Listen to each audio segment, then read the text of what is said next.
We're going to go ahead and get started on our session on long-term management funding.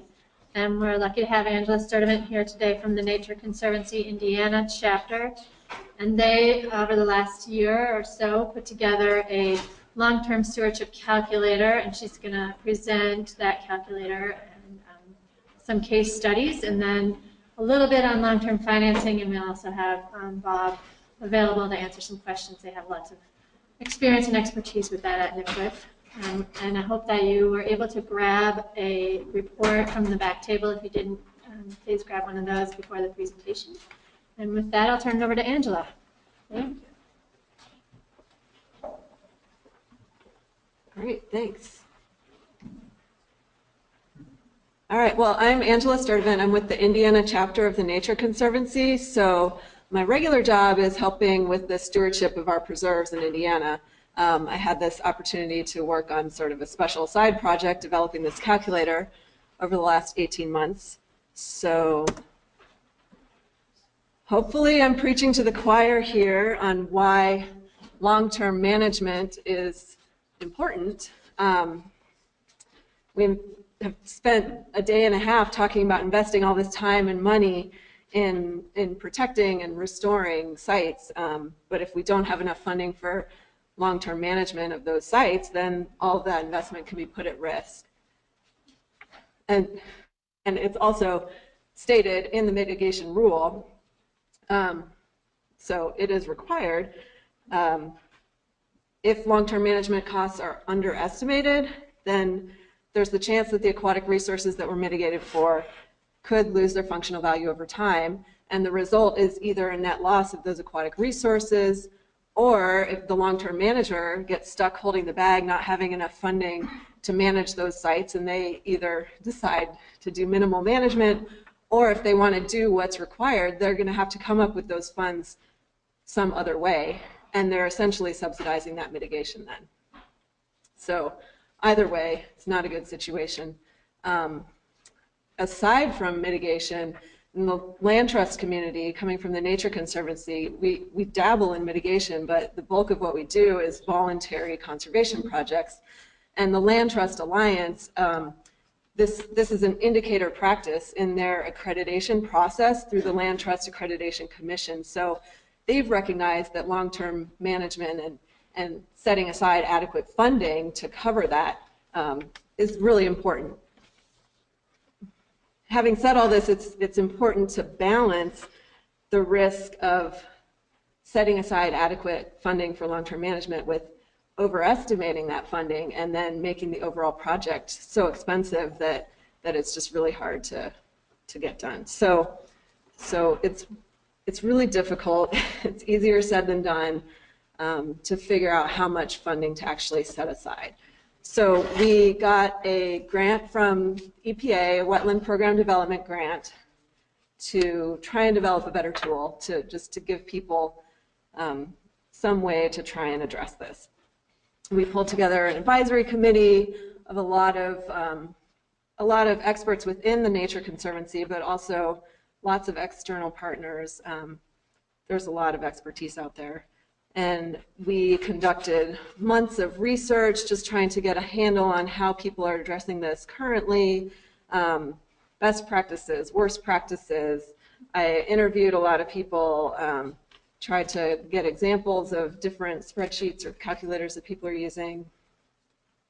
And then I think Steve or someone mentioned PAR. There are a lot of good resources out there. Some of them aren't free, and they're more of like a black box calculation, so you can see the inputs, but you don't really know how you arrive at the numbers that you're getting out of it.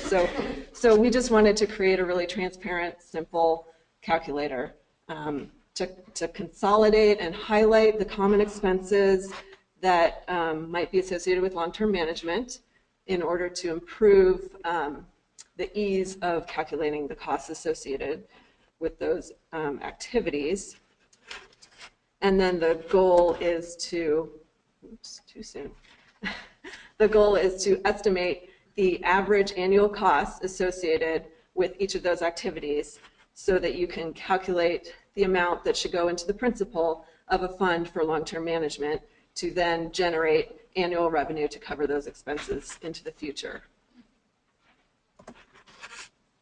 So all of this research and talking to people and getting examples just really showed me that one size does not fit all. It's really site-specific as far as what activities are going to be required on a site, and then even similar activities required on different sites can have widely varying costs depending on where you are in the country, if you're in an urban area or a rural area, what the adjacent land uses are. The position in the watershed can affect reinvasion of invasive species from upstream. There's a lot of different factors that influence how much these activities are going to cost. And then the type of the habitat itself, if you're working in a fire-dependent community like a pine savanna in the southeast, you're going to have to calculate costs for fire. It's a fire-dependent landscape, so you need to make sure you have funding to keep that fire going on and on and on into perpetuity. So one of the things we talked about was putting actual cost estimates, like sort of the huge database model that PAR uses for individual activities that people could select from. But we opted not to do that just because there's the risk that if those cost estimates aren't continually updated, if we put in like $375 a linear foot for a 3-strand barbed wire fence, then if in 5 years the cost of steel rises and that cost of the fencing has gone up, if people are still using that old cost, you're not getting accurate cost estimates. So the calculator we developed is more of a framework for helping people think through the activities that will be involved, and then the handbook provides additional background and resources for figuring out how to come up with those accurate cost estimates. So the calculator, hopefully you can see the colors in the bottom. It's free, it's available to the public. There's a 2-page fact sheet on the back table if you didn't grab one.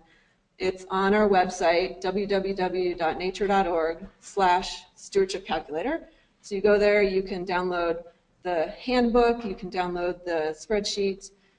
And it's designed to be used not just for mitigation projects, but voluntary conservation projects as well.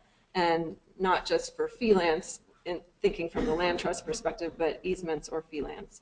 And the foundation of the calculator is this formula on the bottom, that the principal amount to establish the fund is just the annual costs of management divided by the cap rate.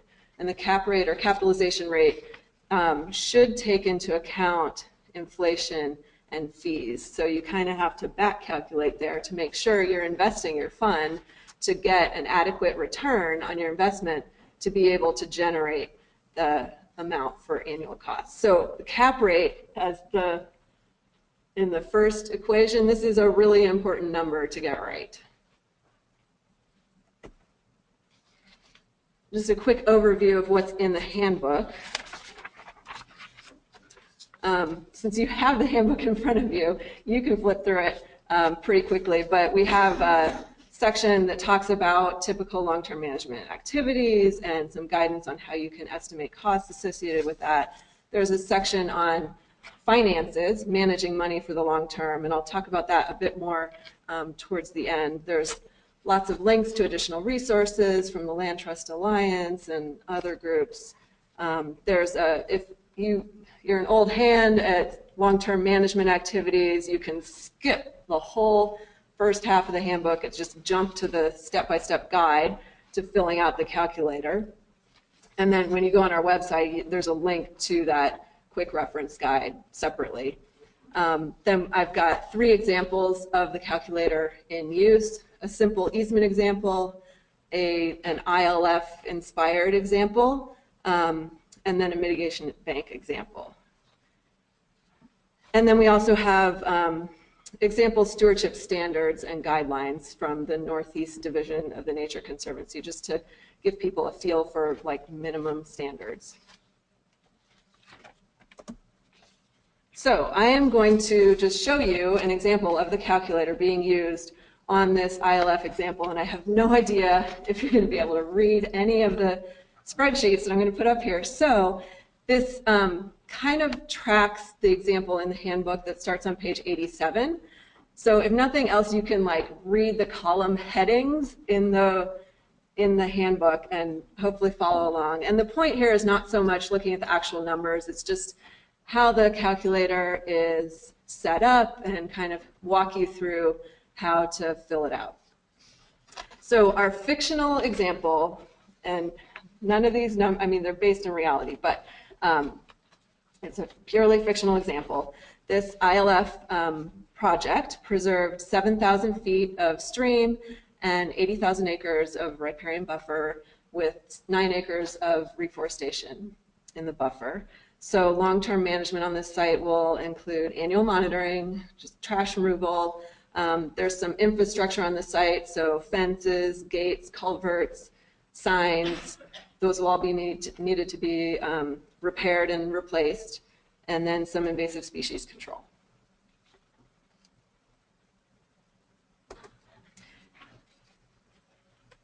And I should say, in our fictional example, it's currently still in that 10-year monitoring period. So this is an example of how they might have estimated the funds to put into the endowment going forward, but they're not there yet. So, I don't know, can you guys in the back read that? Okay, and I'm going to show a couple overview shots and then zoom in on particular areas. So hopefully you'll be able to see what you need to. So this is the result of our months of research and interviews, and that really helped inform how to format the calculator and group activities and that sort of thing. So it's a simple Excel spreadsheet. It's got 4 tabs: assumptions, site protection monitoring, easement stewardship, land management and maintenance, and then a summary tab that pulls all the subtotals together and gives you your magic bottom line number. And as you go through, you're not going to be able to see the blue shading very well, but in the spreadsheet, there's cells that are shaded in blue, and that's where you need to enter information. And then as you click on individual cells, sometimes like an instruction box will pop up. And there's also instructions in the spreadsheet below the additional rates. If you scroll down, I just cut that out here, but it will kind of tell you how to fill it out. So the assumptions tab starts by entering hourly rates, and it's set up to allow you to either enter average hourly rates for regular staff and short-term staff. If you want to get more specific, if it's a consultant working on this project and they have very specific job titles with billable rates associated, you can expand that and enter up to 6. Type in the staff ecologist, and that will populate through the rest of the spreadsheet and then the hourly rate associated with that. For this example, I'm sticking with 1 hourly rate. Then you enter travel costs, and this is either your mileage, or if you have a cost you figured out for the cost of a round trip, you could enter that on the right. Over here, that's blue, you can't really tell that.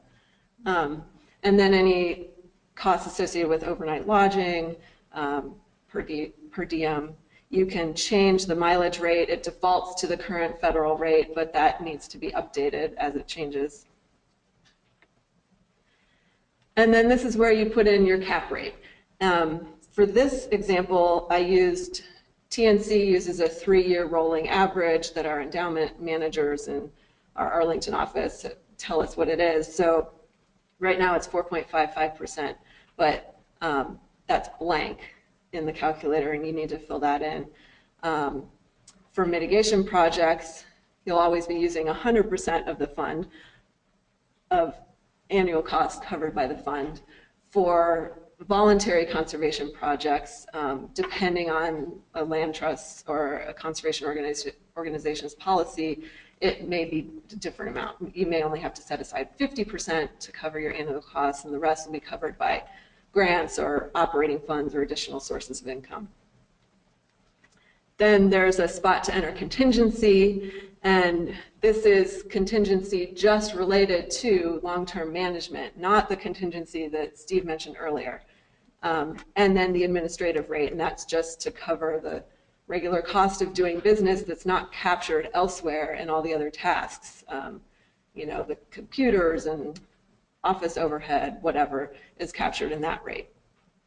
And these were, as I did all this research, I found a lot of examples where it seemed like in retrospect, people were like, you know, oh man, we really underestimated this. And the administrative rate is one that is often underestimated. So it's good to include something there because you're spending more money than just the time spent on site doing your easement monitoring.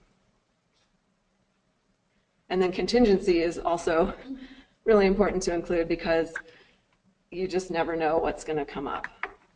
We're estimating, if you're putting this together during the site project approval process, you still have 10 years of maintenance and monitoring.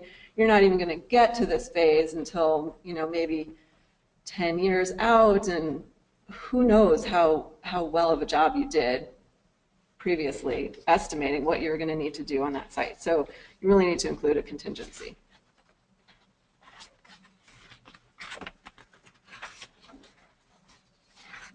So that's all the assumptions page. This is the big overview of the second tab, which are activities associated with site protection monitoring and easement stewardship. So all those activities that are necessary to uphold the land protection mechanism, whether that's a conservation easement, a deed restriction, or if it's a land trust and you have fee ownership of that property, you still need to do annual monitoring. So those activities are grouped into monitoring and then maintaining landowner and neighbor relationships. This is one of those things that's like that extra time that you're going to need to spend just communicating with people about the site, not necessarily, you know, going out there and doing your annual monitoring visit. And then enforcement to correct violations. So if you had additional staff types entered on the previous tab, you click this plus, that expands out so you can enter up to 6 staff types, the hours associated with each of those, but we're not doing that here. And this just shows you how it's set up. It's pretty kind of, hopefully, intuitive. You enter hours associated with a particular task here. And if you have supply expenses or contract fees, you enter the quantity, the unit costs over here, and then those are multiplied through to the extended cost. So in this case, we've budgeted for site visit, preparation for the site visit. That's another expense that's often underestimated. You need a little time in the office to pull your maps together and make sure your iPad is charged and all that good stuff. And then time to prepare and submit a report afterwards. And then we included a little bit of time down here in communicating with landowner or neighbors.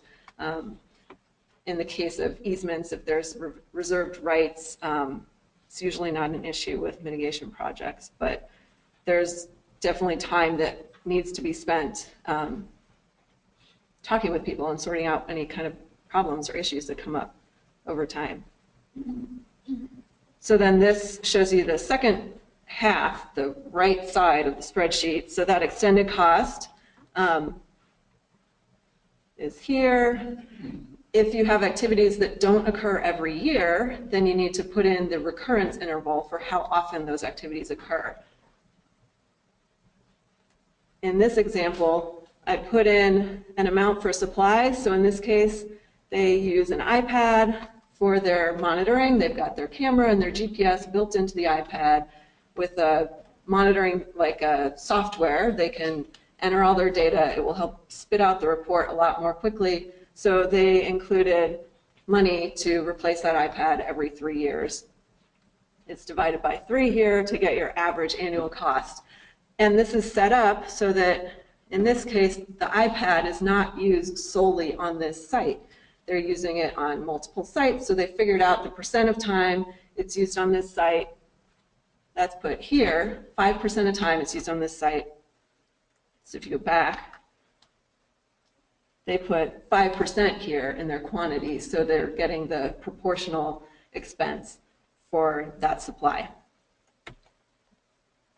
And then there's a notes column where you can put notes like that.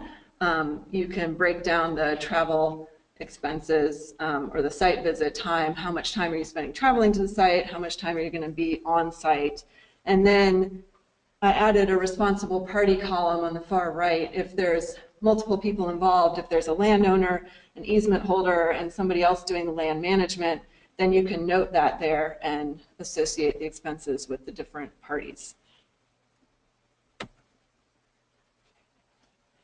Then the last section on this tab is the enforcement to correct violations. And this, I think, came up with the Great Land Trust, the terra firma question. So there's several different ways you can address this. And what this gets at is really just covering any actions that might need to be taken to uphold the easement or the deed restriction, resolving disputes with neighbors. It could be really simple stuff: fence line disputes, cattle trespass, timber theft, competing claims of ownership. I mean, hopefully you've addressed that up front, but if not, you never know. And simple enforcement actions can cost thousands of dollars, but if you actually go to litigation and go through that process, that can cost tens to hundreds of thousands of dollars. So it's important to figure out how you're going to cover that if the unexpected should happen. So we've offered 2 options in the calculator to cover this. The first option is to just put a lump sum into a legal defense fund. And if you're a land trust, you may have policies that say how much you should put into that fund. If an organization is wanting to revisit that policy, or they don't have a policy, don't know how much to put into a fund, the Land Trust Alliance just last fall came out with a legal defense reserve calculator, and that tells you the minimum adequate reserve you need for a portfolio of properties. So it's really geared towards land trusts, but I could see the application for ILF projects. They have a lot of good information on their website. Technically, it's only available to members, but they said, just contact us and we'll give you access if you're not a member. And they used a lot of actuarial data. They had data on more than 22,000 challenges from more than 400 land trusts, and used all this complex modeling to figure out how various risk factors affect the likelihood and severity of challenges. And this is designed to be in addition to terra firma insurance, because there's exclusions and additional costs that even if you had terra firma insurance, this legal defense reserve would cover any additional costs and essentially could cover the cost of the premiums as well. So then the second option we included, but we kind of discouraged. I saw in a lot of examples where people just try and estimate the potential costs associated with a legal defense action. So we've put that option in here if you want to try and figure out how much time you think you might spend on this if it were to happen, but understanding that it's really hard to estimate that ahead of time, it's better to just put a lump sum into a legal defense fund. Okay, so that's a lot of spreadsheets and information, and we're only halfway through the calculator. So I stuck this question slide in here. If anybody has questions or you just want a break from looking at spreadsheets, you can raise them now. Otherwise, I'll just plow through the rest of it. Yeah. So where did you get that hypothetical $5,000 contribution to a legal defense fund? Is that an amount that LTA would suggest, or is that based on TSC's experience in Indiana? Well, so even each chapter within the Conservancy does it differently. A lot of chapters require an amount to be set aside for each easement, but not for fee properties because we're self-insured. So 5,000 seems to be a pretty typical amount that a lot of smaller land trusts use. And it's not based on like the size of the property or anything, because size doesn't really matter when it comes to a legal defense action. So I've seen 5,000 a lot. Anyone else? All right, this is the big scary one. So the previous tab, the easement monitoring, is pretty straightforward. You know you need to go out and monitor the site every year. You can estimate it's going to take you a day, plus mileage, plus reporting, that sort of thing. This is where it gets a lot more site-specific, the land management and maintenance. So it's broken up into costs associated with maintaining and replacing infrastructure like fences and gates, and then more ecological management activities, which is where you would include invasive species control or prescribed fire, and then costs associated with occupancy. So looking first at infrastructure, and this is where I'm not sure if you guys can read this.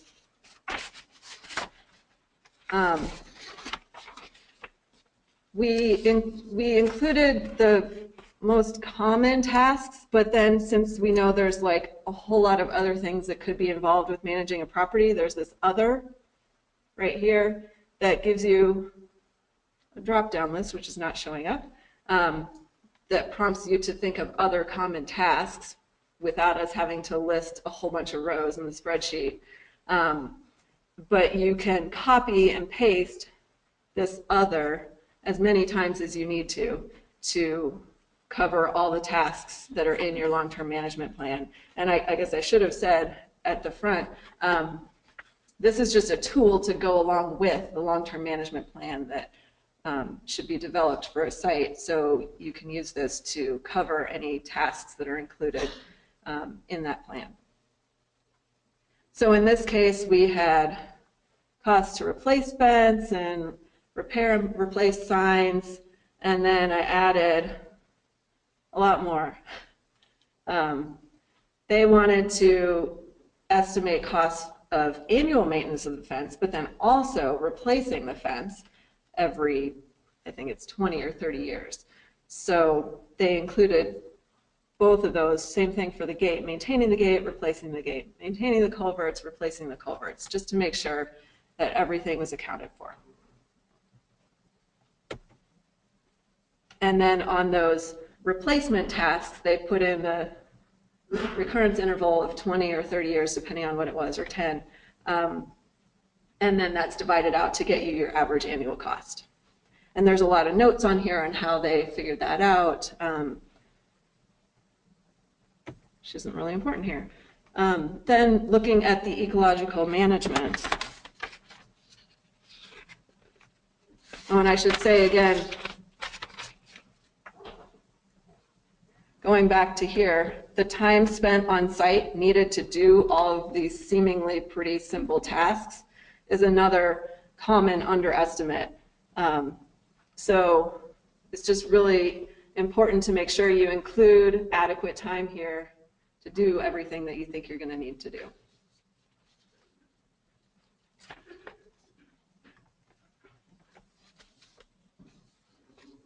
All right, so in ecological management, we included specifically a task here for updating the management plan, typically every 5 years. And this is a really important component of an adaptive management strategy. You need to sit down and, revisit the plan, make sure nothing's changed on site substantially that needs to be addressed differently. But in any case, it takes maybe a day to sit down and do that every 5 years, and that cost is not a lot, but you need to make sure it's captured. And then we also included invasive species control here, and So in this case, they're planning to contract out their invasive species control. So they put a lump sum for the invasive species control, as well as staff oversight, which is developing the RFP and the contract for that control, and then a site visit to check that the work was done. That's another common underestimate or overlooked expense. If you're contracting something out, you can't just put in the lump sum for the contract. You need to also include some staff oversight time. So the calculator gives you the option of choosing contract amount, staff oversight here, or if you're going to do it in-house, you can choose materials and labor.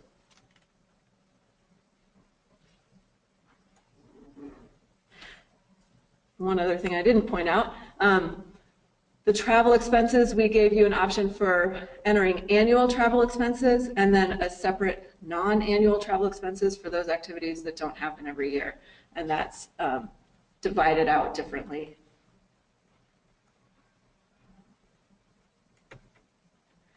And then occupancy is where you enter any kind of costs associated with owning the land, which could be property taxes. A lot of times, even nonprofit organizations choose not to exempt a property for community relations purposes.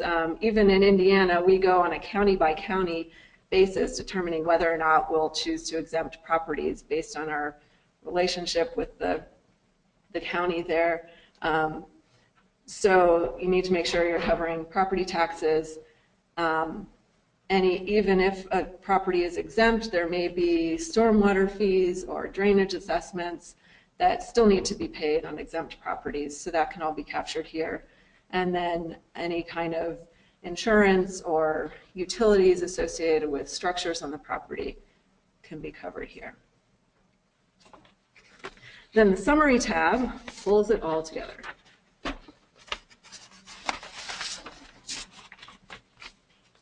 Hopefully you can read this well enough anyways. So the annual cost subtotals are subtotaled on the previous tabs and then pulled over here. And this is where the contingency and the administrative rates are applied to that subtotal. You get another subtotal, which is divided by the cap rate to give you this.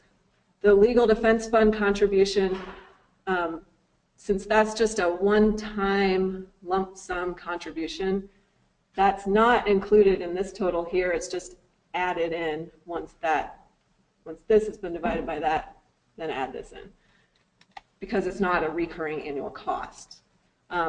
Same thing is done for the land management and maintenance. So you get your total fund principal needed here, and here if you have different entities doing those different tasks, those funds could be set aside separately, or if it's just pooled together, it can all go into one. So in this case, it's almost $95,000 needs to go in the total fund to generate annual income to fund these activities going forward.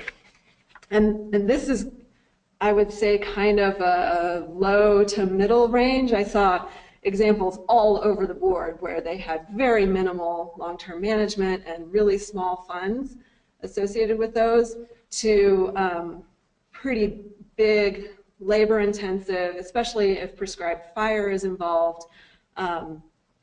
Those fund amounts can get to be really large, like $1 million. So I think we tried to develop the calculator and the handbook to go along with it to provide resources just to help make sure those annual costs are, you catch all the common underestimates or the overlooked costs, but then try and be reasonable in what you're setting aside so that the total fund amount at the end is not super huge and unattainable.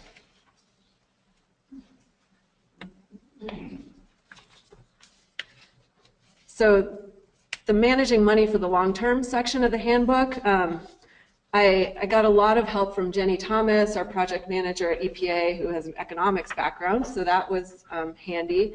And then talked a lot with Steve and also Tim DeCintio at NIFWIF to help put together this section. So there's there's information just talking in general about the different types of funds that are commonly used, and then some guidance on how to choose an appropriate cap rate and take into account the investment strategy that is then needed to achieve that cap rate. So if you have a cap rate of 4.55% and accounting for 3% inflation and maybe 1% administrative fees, you need to target a return on your investment of 8.5%. And you can't do that in an FDIC insured savings account. So that really needs to be addressed.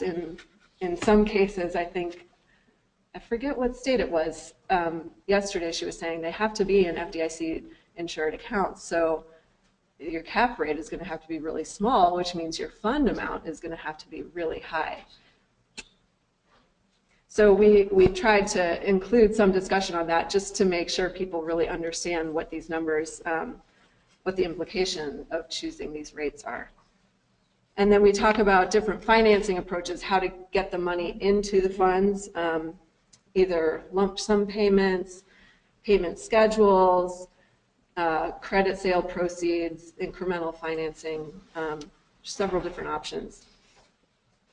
And then some alternative funding sources, not so much for mitigation projects, but for voluntary conservation projects, grants, leases, timber revenue, NRCS programs can all provide additional sources of funding.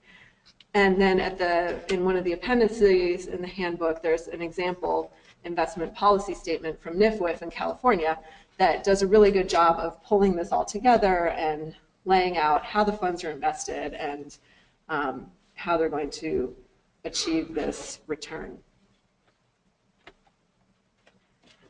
So these are links that are included in the handbook. They're also on the website, but these were a couple that we found to be very useful. So I've really mostly included it in the PowerPoint just for later reference if you ever want to look back. All of the resources are here on our Conservation Gateway, which is open to the public. You can download the file in a couple different places. Up here, we have one for internal conservancy use that defaults to some of our rates, but then the external non-TNC version is the one that I used in this example. The handbook is here, the quick reference guide, the fact sheet that you all have, and then if you scroll down on the page, there's links to all those additional resources so you can just get to them quickly.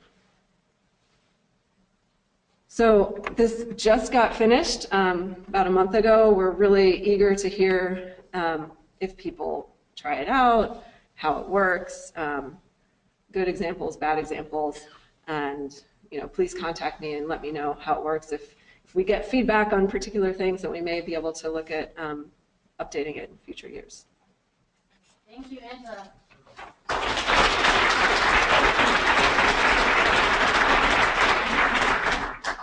So questions on the calculator, on financing? No questions? Okay. Jill and then Karen.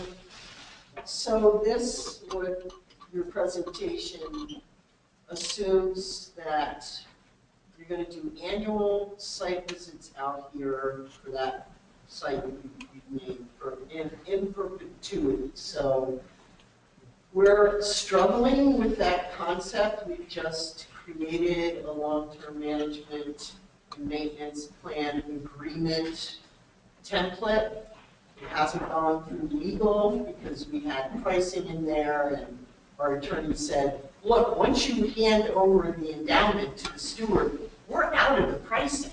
You got to set the price at the beginning. So you got to get it right.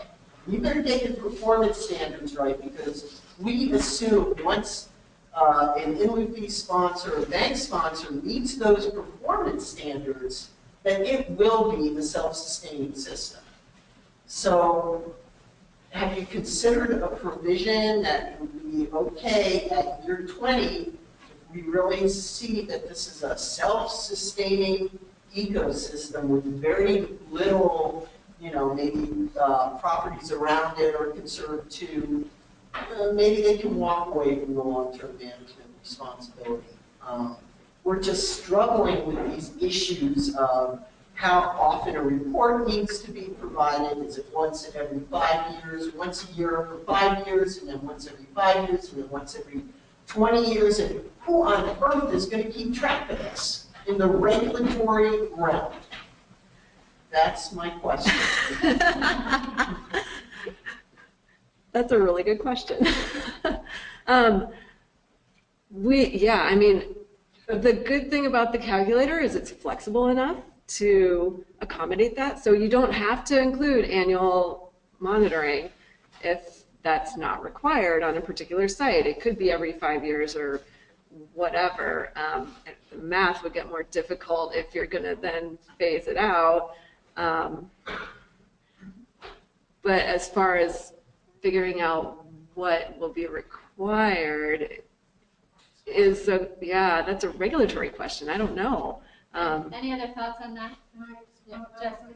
So, IRS is nonprofit organizations and government agencies. There's a tax benefits to conservation easements that are in place. We're making a commitment to manage properties for conservation interests. And the land trust plans regularly takes a position in that we have a substantive obligation to ensure that those are maintained. And if we don't, as a community, that threatens that tax amendment. So land trust plans, they have standards and practices, and accredited land trust and all that. Part of becoming accredited is demonstrating that you are doing doing easement monitoring. So regardless of whether or not it's a mitigation site, we as nonprofit organizations and other entities that hold conservation easements have an obligation of monitoring. Whether or not that's something you care about is something entirely different. But we need to. But oftentimes, the conservation easement holder is not our long-term steward. Right. Many of our bankers want to be their own steward, which is allowable.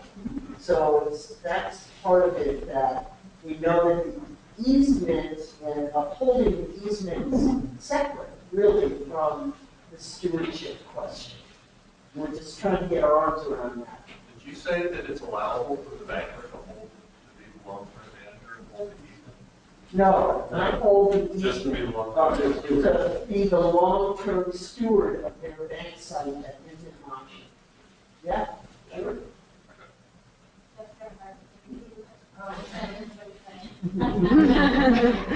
Land trusts have an obligation to monitor the conservation easement, regardless of whether or not the board cares that we're doing so. And so we need to, fiscally responsible, make sure that we have the funds to it. Okay. So I thought it was very good that you included the option and outlined the update of the long-term management plan in the calculator. And I'm curious if in your research or discussions with regulators, should we also consider including time to submit or interact with the IRT on these long-term management plans into the future? I mean, I think you could, I suppose it would be up to the IRT maybe on whether they would accept that in this kind of calculation, but I mean, yeah, or whether it's covered in the admin fee, the overall admin of your ILF program, or if it's captured in the admin rate you use here, or if you just say, I'm going to need to spend 7 hours a year working with IRT, you could calculate that directly. I think it's appropriate to include it in your calculator. It shouldn't come out of the admin fee. It's a cost of long-term management, and the idea that periodically you would reevaluate, re-examine, and adjust. Sorry. So I think it's a cost associated with long-term management. It shouldn't be coming out of the admin costs. It's something that should be budgeted for and planned for. You know these plans are not going to be perfect. You know you're going to have to periodically re-examine them There may be changes on the landscape. There may be new taxes, new levies that you have to deal with. There may be a new listed species. All of these things are going to cause you to periodically go in and re-examine. It may be because of additional unforeseen expenses, you've not allocated enough resources to do long-term management as was originally planned, and you may have to prioritize those activities and the recurrence intervals. This might be a question for some of the regulatory folks here, but it seems to me that the long-term management requirement varies really widely between the different IRTs. You know, sometimes it's simply the easement monitoring that goes on, and then other times it's invasive management, you know, land management, or even managing the aquatic resource. And I'm wondering if there's efforts to try to get some kind of equivalency on what's required by the IRT, different IRTs in this particular category of long-term management. Take a step. Okay, so I would agree with you. There's considerable variation. What you need to put in mind, or keep in mind in terms of perspective, is that long-term management as a concept associated with war mitigation is new to much of the country. It dates back to 2008. Some districts, some parts of the country had been dealing with it quite a bit longer. The first conservation banks in California were in the mid-90s, and long-term management was an integral part of it. Many other parts of the country are finding that to be a newer concept. And we're certainly moving in that direction, but you've also got to factor into it the diversity of aquatic resources across the country and the nature of the needs. If you're dealing with, for instance, an aquatic resource in a more rural part of, say, Alaska, you may not require the same amount of hands-on management that you might in a much more urban environment. So I think that's got to be a consideration in terms of standardizing or improving or increasing equivalency. I think this is a very important tool for something of that nature. It is a tool that can be used by a broad set of those involved in compensatory mitigation to start thinking realistically about the cost of long-term management. I guess I would just add to that, and talking with Dave Olson at the Corps, they developed it by design to be flexible enough so that each district can come up with their own requirements, and because there is such a wide variation of what's needed across the country. So it's hard to come up with even a template long-term management plan is hard to do. Isn't there a lot of people not take a project where the site will require long-term management? Because a fire dependent habitat or something like that, we don't want to put that to liability. They're not comfortable estimating costs in perpetuity to do those types of management actions. So we're pretty much limited to enforcing the terms of the easement, and whatever inspection frequency is appropriate for the setting of an individual site. That's what we do. But we don't want to get into it's too complicated and tell us and foresee all the various things that might happen. Steve mentioned changes in watershed. You don't know what's going to happen on that adjacent property. So we won't do that. The other thing that I wanted to point out is the Wilmington district, anyway, considers all mitigation sites to be under the jurisdiction of the Clean Water Act. So at the end of the day, the Corps does have regulatory authority. If you are $5,000 in donation, some sort of damage to a mitigation site, even if it's not actually in that one area of your project, in an area that's not in jurisdiction of wetland, but it is